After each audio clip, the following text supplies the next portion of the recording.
Nicki from Enlighten My World, spiritual life coach and teacher, intuitive medium, and also special education teacher, transition coach, career counselor, and behaviorist. I am here today to talk about the visual arts and how to use them, and crafts, and how to use them to get in touch with your inner child, to bring you into the flow of abundance and creation, to really connect you with that divine feminine within, your empress, she who creates and gives birth to new things. Also, to show you how, for those of you who are not that great with meditation yet, I was once there myself. This use of the visual arts really does put you in that place of presence and focus on one thing that is meant to happen in meditation. So I like to believe that it is a form of meditation. You really don't have time when you are creating something to think about other things. Your brain tends to not wander, and you do go into a state of quiet within yourself. So I thought I would share with you some of the things that I do in this time. If you're watching this during the quarantine and pandemic, it's an ideal time to get creative. I also want to let you know that I do everything on a budget. I'm a single mother and a teacher, so I like to find bargains. So I will find things at the dollar store, and I go to the bargain bins and the leftover, what do they call it, when when they're ready to like throw it in the trash and it's marked down to $1. I go to that section, the front of Target, where everything's like $1 to $5, Five Below. There's lots of places you can find things very inexpensively, and none of this requires a huge budget. Home Depot, scraps, all kinds of stuff. I will let you know where I found the things in other places. I know other people have found them. And I'm going to start with the simplest of things, and we'll go into the more complex, okay? And this is just me giving you some ideas. In other videos, I will probably walk you through the steps of some of the creative things just for a fun tutorial. But for today, I'm just giving you some ideas.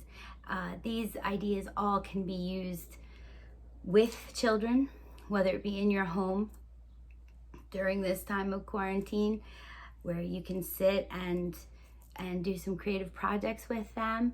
It can also absolutely be done, all of these, in a classroom. And if you're a therapist, an art therapist, a psychotherapist, these are great things you can have right there in your office for patients to do. If you do Sunday school or anything like this, these are all very easy tasks to do, summer camp, with kids, and of all ages. Obviously, some of them would vary with their abilities and what they're doing, and you can modify, and I will walk you through that. All right, the first thing I wanted to show you is one of the simplest things you can do, and that is a jigsaw puzzle. Jigsaw puzzles are extremely meditative. Okay, oh, let me back up. The main point of what I'm showing you, these creative arts, is for you personally to be in a place of meditation, of presence, and also to really have that alone time. And I know as parents, it's really hard to find that alone time, but you have to make it, okay? I too am a parent. I'm a single parent with 2 boys. Now they're older now, but I've been doing this stuff their entire lives. And sometimes you have to put your foot down, whether there's another adult in the house who can help you and doesn't, or you just have scheduled yourself up the wazoo and believe that you don't have time. If you don't make time for yourself, that much harder to get yourself in alignment and get yourself in a place where your manifestations do materialize and come to fruition, and all that abundance that you can be putting out there and wanting, and you have all these yummy, wonderful things in your little basket of desires that the universe is rallying to you to put into your present now, isn't going to come to you if you don't make that time for yourself. It's just not. You have to meditate. You just have to. And it doesn't have to be sitting quiet. I know that's very hard, and it is something you need to build up to. So I'm going to give you other ways to meditate, but you really can't make the excuses for yourself that you can't because you have kids or you have too much going on, because the universe doesn't care. I shouldn't say that. The universe cares, but the universe is like, I don't know what you want me to do then. I can't do anything for you if you're not showing self-love, if you're not taking time to yourself. And it doesn't have to be, obviously, in the visual arts. There's lots of ways, and we'll go over tons of different ways in our Enlightened Classroom. That's what it's all about. It's to teach you how to keep yourself centered and balanced and in alignment, so that you can not only be an effective and loving adult in the lives of children, but also teach them these things so that they can learn about manifesting, and they can learn about true spirituality and the oneness that they are in the universe and how infinitely loved they are. But bottom line here, folks, is you want to manifest your dreams. You want everything that you deserve to come to you. So there are steps you have to take, and once you start doing it, it gets easier and easier, because the universe is going to set out the ease for you. So if you create anxiety for yourself to put time aside for yourself, then it's not going to work. It has to be a time for yourself. You really have to say, I'm going to do something for myself. And if that's 20 minutes a day, then it's 20 minutes a day. Now, a jigsaw puzzle is something you could take 20 minutes to do a day, because you don't do it all in one day. So I'm going to take 20 minutes, I'm going to do my jigsaw puzzle. Leave me alone. Or you can do this with your kids and do something else that you do alone. But it's really, really important that you take at least 20 minutes, if not more, a day to yourself in any way you can. And I know you can, because I was going to grad school with an infant and a 4-year-old and working full-time as a behaviorist and special ed teacher with a husband I was very unhappy with, who was like another child, trying to run a household, trying to do everything myself, and I did it. And I still took Wednesdays and said, I'm going to do my thing, and I left him with the kids. And I kept that Wednesday for a long time. And then once I was able to leave, I was able to evolve it to my own thing, because I was in my house by myself with my kids, and so their schedule was whatever I wanted it to be. And I had to carve that time out for myself, or I would have gone crazy. And I don't want you going crazy. I want you to feel empowered, and I want you to feel the abundance and the flow of energy going through you, and I want you to stay in high vibe. So that's what these are all for. These tutorials I'm giving you is so that you too can do this, and you can, okay? And why did I just go on that long tangent? Because I know what you're thinking. Now, those of you who are further along in the process and who have done this already and set time aside for yourself, awesome.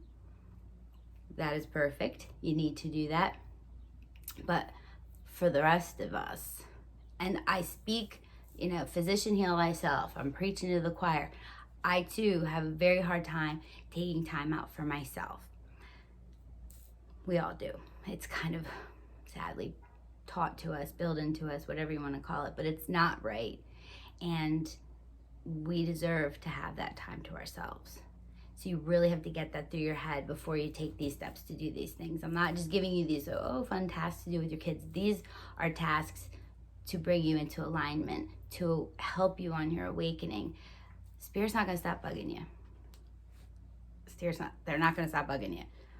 You know, the synchronicities are going to keep coming. The dreams are going to keep coming. The energy is going to keep coming. And these are ways to really balance that and process those energies and you know, help yourself through this. Because as the consciousness awakens and as we evolve and are enlightened, when we have blocks, it makes it more difficult. You know, it's like growing pains. It's happening very quickly and we're not really ready for it, or we don't know what's happening. So the more aware we are, the more things we can do for ourselves, the better. Staying healthy, eating right, all those things. Okay, sorry. Jigsaw puzzle. What I did is I put it together, and then this is a big one, so I had to take 2 poster boards from the dollar store, tape them together, and then I lacquered it. So now it's a pretty thing. So some people like to take them apart again so that they can put them back together again, and that's cool too. But this way, you know, there's kind of an end result to the jigsaw puzzle. And you know, go online, look for something pretty that floats your boat, that matches your designs, that, you know, brings out your spirituality, you know, because that's what this is all about. It's about awakening yourself and aligning yourself. Okay, so we're gonna go through some more fun things that you definitely can do, and some things that you might have to take a little effort to put together to do, but they're all things that are doable. Next thing you should know, I am in no way, shape, or form a trained artist. I haven't taken an art class since grade school when it was mandatory, except maybe like some sip and paints with my friends. Okay, so I am not a trained artist in any way. So everything you're seeing here, I have done. So if I can do it, you can do it. Okay? All right. Okay, here we have the simplest. These are extremely meditative. They're stress relieving. They are coloring books for grown-ups. And what a great thing to do with your kids while they're coloring in their coloring books. And they say, Mommy, come color with me. And you're thinking, oh boy, yeah, sure. How about now you say, yes, let Mommy go get her coloring book. And you can make some beautiful designs. It's just a nice meditative process. It really does relieve and remove stress. It's great for if you're in a situation where you're ill or grieving. It completely takes your mind away from the problem and focuses you on the thing that you're doing. And you can use colored pencils, these fun gel pens. You can get them at the dollar store. I think they run out really fast there, but all over the place you can get these. You can get them in bulk. You can get them by color. Staples, Target, Walmart, they're all over the place. And they make for fun drawings. Another fun thing, I'm sure you're all familiar with, vision boards. I did this vision board at a love manifesting workshop that Enlightened My World hosted with my fellow world enlighteners. And we just used some scrapbooking things, magazines, old cards that I had laying around that meant something to me. I took pieces of it, postcards, oracle cards that I didn't mind breaking up the deck, just all kinds of things. Photograph of my family. This one was about manifesting love in all of its forms.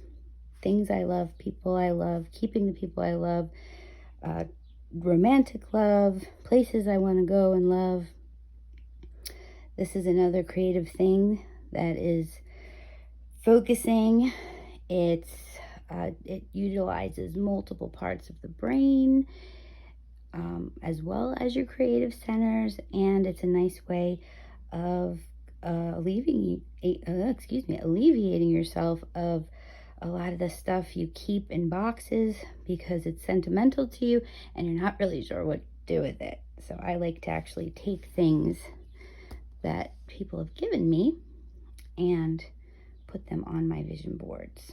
And I don't have too many vision boards around the house, and I like to change them up a bit because hopefully you're manifesting some of the things that are on your vision boards. But that is another thing that you can do alone, and also a wonderful thing to do with kids of all ages. It's a wonderful thing to do with teenagers. Teenagers often forget their dreams and lose them. And working with at-risk teens, they tend to, in my case, they tend to not really have those dreams anymore because they're used to living for today. And the vision board is a really, really great way to get them in a space where they're putting out the things that make them happy and that they love.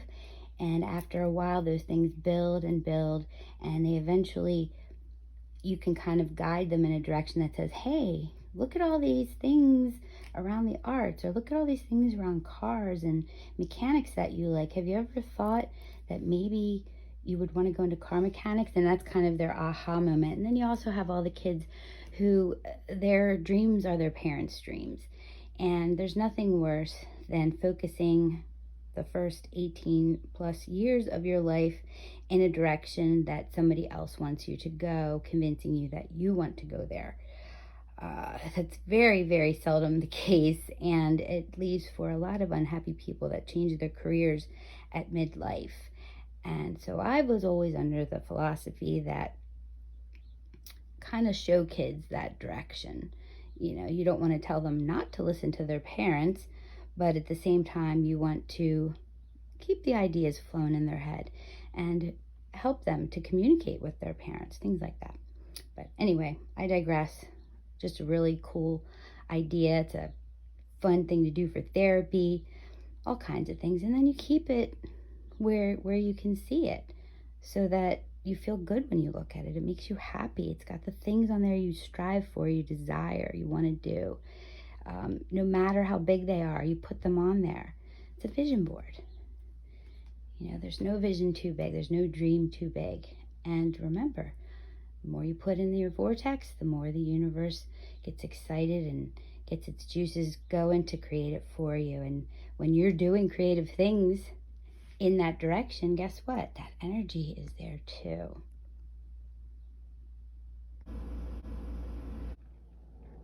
Here are some of the mandalas that I've gotten into painting. These are called dot mandalas, and they can be very simple and they can be very complex. The more you do them, the better you get, and you really can be as creative as you want. Now, mandalas are traditionally, like our little guy here, they go way back to Indian Sanskrit. Many people from ancient cultures did something similar. The idea of the mandala is its synchronicity and its repeating pattern into one shape. So the Buddhist monks actually do these in sand, and they become very intricate and beautiful. It takes them days to do it, and it's all a time of meditation. They chant the whole time they're doing it, and then when it's finished, it gets destroyed. Now, these don't get destroyed, but I do not keep them. I give them away or I sell them. But the idea of wiping away something that takes them days to do, and they're huge too, is to show the impermanence in life, and the thing, you know, that it's unimportant to keep tangible things, and it's really the journey there that's important, not the end result, which would be the finished mandala. So I actually will be doing a tutorial so that you can learn to do these.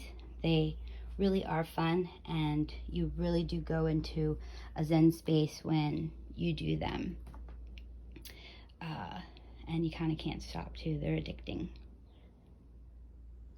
Here's some more fun and creative things you can put mandalas on. Get a little crazy. Make some nice gifts for people that are homemade. Everybody loves homemade gifts, especially if they're functional. So I've taken all kinds of boxes and things. I was lucky because the AC Moore near me was going out of business, and they had all this really cool stuff that I could get for very cheap because they were going out of business. So I grabbed up these little wooden boxes and prepared them to give them. I've given quite a few out for gifts. I also found these trays, which I created that. I put Lord Ganesh on there because it says, yes, you can do this too. This is the other little boxes I've gotten, and then I have these, which I haven't done anything to yet, but they're like incense boxes. They slide. I thought they were kind of cool. I haven't really gotten to them yet. But there's all kinds of cool things. You can put mandalas, bottles, rocks, do a pretty rock garden. You can put them on mugs, all kinds of stuff. Anything around your house, even walls. This was a cool idea my girlfriends and I decided to do. Went to Home Depot, got some 2x4s cut up, used our paints, got some wine, and sat around and made these really cute little signs. You can see that as I get inspired, I just create more and more things. And it's really because I need that meditative time to myself. And honestly, my kids move around me while I'm doing these things. They do their thing. I don't have to take a quiet space where I'm completely alone. I can do it in the middle of the house and not really worry about, am I going to have silence, things like that, like you would when you're in an actual meditation. They go about their business, ask me questions. They're really not annoying me too much, so I really don't have to take time away from them in order to get this done and put myself in that state. So this is a different kind of creative, crafty thing you can do. This is a piece of macrame with the little clothespins you can get at the dollar store. For those of you who are good at knitting and stuff like that, you could probably make this macrame dowel. And what I've done with it is made, it's everyone, well not everyone, but a lot of the people in my family who have passed on. So it's actually a part of my ancestor altar. I have so many people in my family. I come from a large Italian and Polish family, so I have so many people in my family who've passed on that I actually was close to, and you know, those who I just heard stories about, and I feel they need to be commemorated. The Mexican culture believes that if you don't remember the people who you love that have passed on, then they're not able to stay in the afterlife and they disappear. So I'm sure many of you have seen Coco. And so this is kind of a little homage, and it's an extension of my actual ancestor altar, which I'll show you in a minute. So this is my ancestor altar. It's a bit crazy, I won't deny it. It has evolved from a little stand in my room to this area in my spiritual room. I have the luxury of having a spiritual room because my older son has moved out and lives in a different state now, and so his room turned into my spiritual room, though I still have a bed for him for when he comes home. That picture of Jesus there was in my grandmother's house my whole life, and she was one of the most important people to me in my world, in my life. And that is her as a little girl, and that is her beautiful face above that man, and that's her mom, who's the woman in that picture. So it's all my family that I was the closest to. And of course, I give them a little offering. The cigarette is for my grandfather and my uncle, and apple gives the energy of the apple, gives them energy in the afterlife. And you just put little things that they liked on your ancestor altar. I have rings and that belonged to my grandmother, and daisies, and I keep that cup was actually my great grandmother's, and I keep water in that because it's important to have water on your ancestor altar as well. I have this little Our Lady of Guadalupe, which commemorates my grandma, and I don't like to leave candles burning, so I use this electric candle whenever I'm hanging out with them and talking to them. And of course, Janis Joplin is part of my family because, well, she's Janis, and and I love to sing, and she's like my soul sister. But this is something creative you can do in your house. You should do, just to honor the people you love who've passed on. You don't have to do it. It's good practice, and it makes you feel good. It makes you feel like they're there with you, because they are. And it doesn't have to be a big space. They say you probably shouldn't put it in your bedroom, which makes sense, but that's where mine started. Just a little space in your dining room, your living room. You know, it doesn't have to be crazy. But it's another creative thing you can do, and it focuses your time and your energy. So as you can see, there are a ton of ways that you can be creative and put yourself in that meditative Zen state. I showed you a bunch, but there's thousands more. You come up with the ideas. You be creative, hands-on creativity. You don't want to just use your music creativity or your movement creativity or your spoken word creativity. You also need to use this kind of creativity. And I know many people say, oh, I can't do that stuff.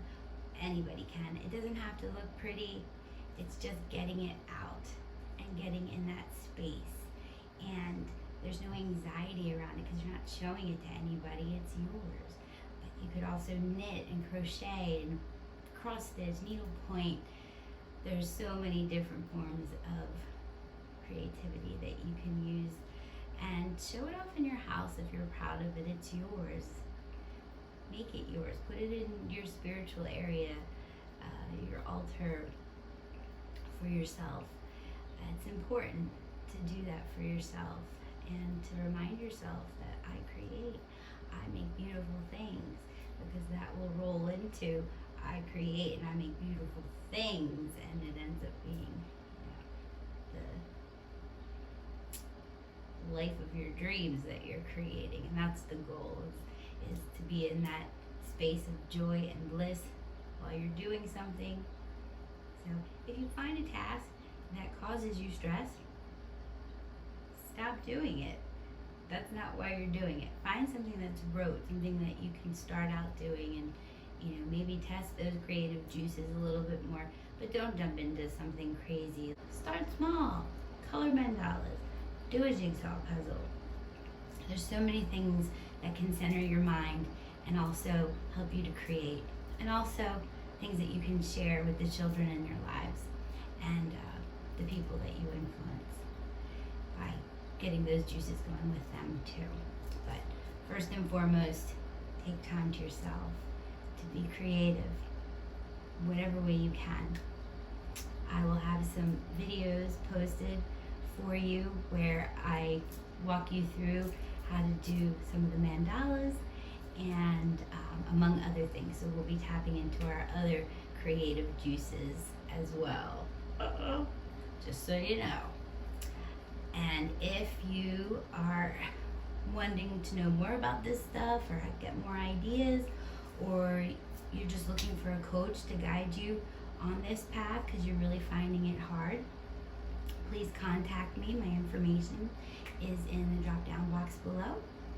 And also, if you want a reading or anything like that too, I am here for advice, whatever. Okay, all of my contacts and all of Enlighten My World's information and social media sites and everything will be in the link below. All right, I hope you have a wonderful day.